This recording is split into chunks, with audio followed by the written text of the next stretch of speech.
माता दी। साथियों, आप सभी का हमारे YouTube चैनल ज्योतिष ज्ञान विचार पर बहुत बहुत स्वागत। आज हम आप लोगों के लिए कुंभ राशि का राशिफल लेकर आए हैं। हम देखेंगे कि आने वाला वर्ष 2023 कुंभ राशि के जातकों के लिए कैसा रहेगा। साथियों, कुंभ राशि पर साढ़साती शनि चल रहा है, जिसका पहला चरण 17 जनवरी 2023 को पूरा हो रहा है। 17 जनवरी 2023 से शनिदेव मकर राशि से निकलकर आपकी कुंभ राशि में गोचर करेंगे। कुंभ राशि में आने के बाद शनिदेव की तृतीय दृष्टि आपके तृतीय भाव पे होगी और सप्तम दृष्टि सप्तम भाव पर होगी तथा दसम दृष्टि से वो आपके कर्म भाव को देखेंगे। तो शनिदेव जिन जिन भावों पर अपनी दृष्टि डालेंगे उन भावों को संघर्ष करना पड़ेगा। तृतीय भाव पर शनि की दृष्टि होने से आपके पराक्रम में कमी दृष्टि आएगी, आपकी कार्य क्षमता प्रभावित होगी और भाइयों से वाद विवाद होने की स्थिति बनेगी। सप्तम भाव पर शनि की दृष्टि पड़ रही है। सप्तम भाव पत्नी का होता है, व्यापार का सप्तम भाव होता है। तो सप्तम भाव पर शनि की दृष्टि होने से कुंभ राशि के जातकों का जीवन साथी अस्वस्थ हो सकता है, उसका स्वास्थ्य खराब हो सकता है या पति पत्नी के बीच झगड़े हो सकते हैं, उनके व्यापार में अवरोध आ सकता है, उनका व्यापार प्रभावित हो सकता है। तो साथियों, सप्तम भाव के बाद शनि की दृष्टि आपके दसम भाव पर पड़ेगी। दसम भाव राज दरबार का होता है, कोर्ट कचहरी का होता है, पिता का विचार भी दसम भाव से किया जाता है। अतः दसम भाव पे शनि की पूर्ण दृष्टि होने से आप लोगों को कोर्ट कचहरी के मामले में परेशानी पैदा हो सकती है। शनि की दसम दृष्टि दसम भाव पर होने से राजदंड का योग बनता है, अर्थात मुकदमेबाजी में फंसने की स्थितियां दिखाई दे रही हैं। पिता का स्वास्थ्य खराब हो सकता है और कोर्ट कचहरी के चक्कर भी लगाने पड़ सकते हैं। तो शनि देव जो हैं वो वर्ष 2023 में कुंभ राशि वालों को कहीं ना कहीं पीड़ा देते रहेंगे, लेकिन ऐसे में सबसे अच्छा विकल्प है कि आप धैर्य पूर्वक समय को व्यतीत करें और धैर्य और संयम रखने से ही स्थिति शुभ रहने वाली है। साथियों, वर्ष के प्रारंभ में देवगुरु बृहस्पति आपके द्वितीय भाव में गोचर कर रहे हैं। द्वितीय भाव में बैठे हुए देवगुरु जो अपनी ही मीन राशि पर बैठे हैं, आपको राहत देते हुए नजर आएंगे। मतलब धन भाव में स्वक्षेत्रीय गुरु होने से कहीं ना कहीं से आपके पास धन आता रहेगा और पारिवारिक जनों की सहायता भी आप लोगों को प्राप्त होती रहेगी। परिवार में सहयोग का भाव रहेगा, आपकी गुप्त योजनाएं भी पूरी होती रहेंगी। दसम भाव पर गुरु की दृष्टि होने से न्यायालय के विवादों में आपको सफलता मिलेगी। एक तरफ शनि महाराज की दृष्टि होने से अदालती समस्या आपके सामने खड़ी हो सकती है, लेकिन बृहस्पति देव की कृपा से उसमें विजय आपकी होगी। ऐसे योग भी दिखाई दे रहे हैं। 22 अप्रैल को देवगुरु बृहस्पति राशि परिवर्तन करेंगे और आपके द्वितीय भाव से तृतीय भाव में आ जाएंगे। तो तृतीय भाव हम बता चुके हैं कि भाई बहनों का होता है, छोटे भाई बहनों से संबंधित, और पराक्रम का होता है। तो देवगुरु बृहस्पति के तृतीय भाव में आने से आप के भाई बहनों से संबंध मधुर हो जाएंगे, आपके पराक्रम में वृद्धि होगी, आपका विवेक जागृत रहेगा, आप सही निर्णय ले सकेंगे। तो तृतीय भाव में आकर के देवगुरु बृहस्पति की दृष्टि जो है वो अपनी पंचम दृष्टि से सप्तम भाव को देखेंगे, और सप्तम भाव पत्नी और व्यापार का होता है।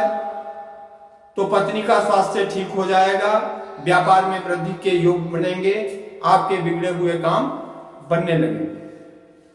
अब देवगुरु बृहस्पति की सप्तम दृष्टि भाग्य स्थान को देखेगी। तो साथियों, सारा खेल ही भाग्य का होता है। अगर भाग्य आपका साथ देती रहे तो सारी समस्याएं खुद दूर होती रहेंगी। तो देवगुरु बृहस्पति की कृपा से आपका भाग्य आपका साथ देता हुआ दिखाई देगा। और देवगुरु बृहस्पति की नवम दृष्टि लाभ स्थान को देखेगी। ऐसा लग रहा है कि शनि की दृष्टि से अभी तक आपका जो नुकसान हुआ है, देवगुरु बृहस्पति उसकी भरपाई करते हुए नजर आएंगे, और आपके कारोबार में लाभ की स्थितियां बनेंगी, आपको लाभ प्राप्त होता रहेगा। शनि लग्न में है और लग्ने सोने के साथ द्वादशेश भी है, इसलिए कुंभ राशि के जातकों को अपने स्वास्थ्य के प्रति विशेष सावधान रहने की आवश्यकता रहेगी। आगे चलते हैं कि आपकी राशि के हिसाब से वर्ष प्रारंभ में राहु तृतीय भाव में बैठे हुए हैं, और देवगुरु बृहस्पति जब 22 अप्रैल को तृतीय भाव में गोचर करेंगे तो आप लोगों के लिए गुरु चांडाल योग बनेगा। मतलब ऐसी स्थिति मन में उत्तेजना रहेगी, निर्णय लेने की क्षमता कुंठित हो जाएगी, और मानसिक रूप से आप परेशान रहने लगेंगे। इसमें सबसे अच्छा उपचार यह है कि आप अपने बुजुर्गों से, अपने गुरुजनों से, अपने माता पिता से राय लेकर विचार विमर्श करके उनकी परामर्श से काम करते रहें तो समस्याएं कम होती रहेंगी। केतु नवम भाव में बैठा है जो वाद विवाद करके न्यायालय तक भेज सकता है, इसलिए आप लोगों को वाद विवाद से बच के रहना है और शांति तथा संयम से काम लेना है, तभी आप लोगों का समय अच्छा व्यतीत होगा। आगे वर्ष के उत्तरार्ध में 30 अक्टूबर को राहु के राशि परिवर्तन करेंगे, और राहु जो है वो आपके तृतीय भाव से निकलकर द्वितीय भाव में पहुंच जाएगा, धन स्थान में। द्वितीय भाव जैसा कि बता चुके हैं कि ये धन और कुटुंब का होता है। राहु मायावी ग्रह है, तो धन भाव में जाकर आपके खर्च को बढ़ा देगा और कुटुंब परिवार में कलेश की स्थिति पैदा करेगा। आप लोगों को थोड़ा सट्टेबाजी, लॉटरी और जुआ जैसे कामों से बच के रहना होगा, अन्यथा अचानक भारी नुकसान करा सकता है। राहु के द्वितीय भाव में गोचर करने के साथ ही केतु आपके अष्टम भाव में जा रहा है।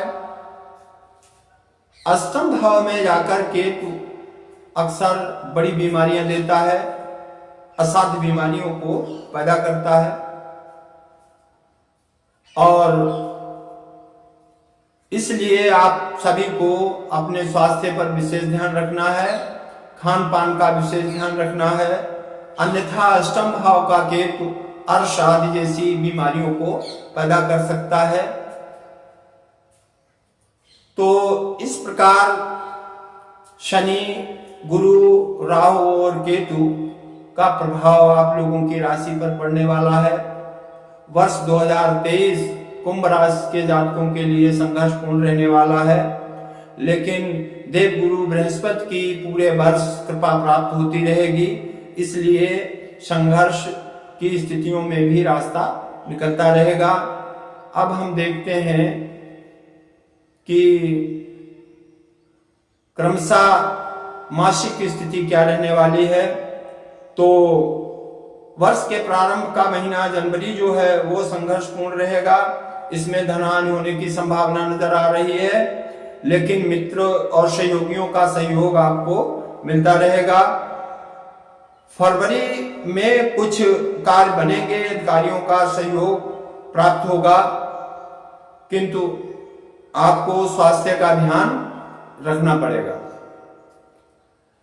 आगे मार्च के महीने में पारिवारिक सुख में वृद्धि दिखाई दे रही है, परिवार की स्थिति अच्छी होगी, दाम्पत्य सुख प्राप्त होने के योग बनेंगे, नौकरी व्यवसाय में उन्नति होगी। अप्रैल महीना जो है वो आप लोगों के लिए विशेष शुभ रहेगा, ऐसा संकेत मिल रहा है। मई के महीने में थोड़ा आपको शांत रहने की आवश्यकता है, क्योंकि भाइयों के बीच अनबन और टकराव की स्थिति पैदा हो सकती है। जून के महीने में धार्मिक यात्राओं का योग बन रहा है, लेकिन अचानक ज्यादा खर्चा करने से आपका बजट भी बिगड़ सकता है, इसलिए खर्च को सोच समझकर करने में ही लाभ है। तो और जुलाई का महीना लाभप्रद है, लेकिन जुलाई के महीने में कुछ ऐसी स्थितियां बन रही हैं कि स्त्री वर्ग से टकराव होने की संभावना है, जिसमें आपको नुकसान हो सकता है। अतः स्त्री वर्ग से वाद विवाद होने पर थोड़ा बचें। अगस्त, सितंबर और अक्टूबर के महीने सामान्य रहेंगे, मतलब कुछ कार्य बनेंगे, कुछ में दिक्कतें भी आ सकती हैं, लेकिन सामान्य स्थिति रहने वाली है। वर्ष के शेष दोनों महीने लाभप्रद रहेंगे और पूरा वर्ष इस प्रकार से मिला जुला फल देगा। इसी के साथ जय माता दी।